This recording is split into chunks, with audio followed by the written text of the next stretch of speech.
regardless of what color, what creed, what race you are, I look at people as human beings. I think that's important.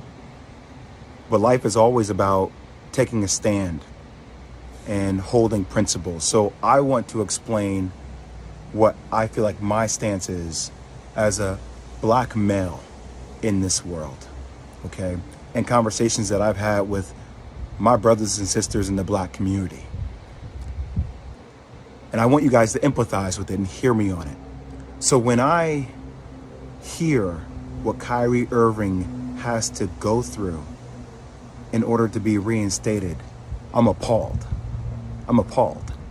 And let me give you examples of how I feel like we don't have the same energy and hold other people who have dealt with racial tropes accountable.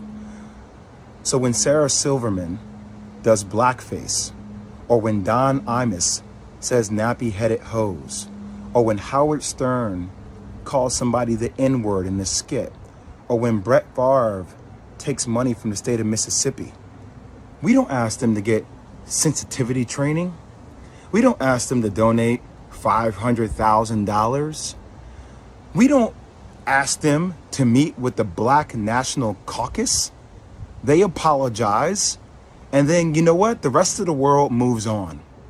But what I feel like is happening here, and that's how in the black community, like we've been told that's how the process works, right? Think about that, Bert. That's how the process works. Oh, somebody does a blackface. Oh, it was a misunderstanding. We got it. Okay. You know, is that person really racist? Probably not. Was it ignorant? Probably so. Okay. We understand it. We move forward. We don't like it. We would love to hold them accountable. But society and having a lot of black people in positions of power, we don't have the governability to do that. But what we feel like happens with Kyrie is even after an apology, it's not enough. We feel like there needs to be more. And a lot of people I've spoken to over the last couple of days talk about this thing. Older mentors of mine talk about buck breaking. So we talk about tropes.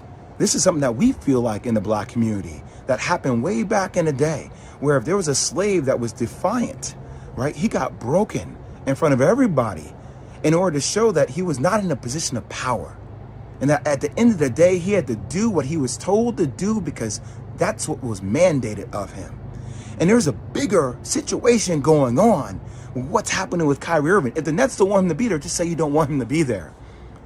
But we should hold everybody accountable, even owners of teams accountable, with things that are happening in other countries, i.e. China and Uyghurs and the Muslim genocide that is occurring, that we hear Enes Kanter talk about. But we don't keep the same energy for everybody. We pick and choose what conversational points we want to make more polarizing. And I might lose my job. I might lose deal opportunities in the future for speaking out about even the platforms that continue to promote and profit a movie that is considered anti-Semitic to billions of people.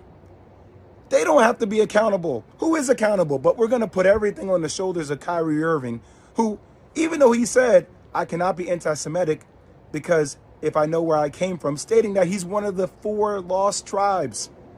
He's saying that blacks and Jews come from the same entity, the same thing.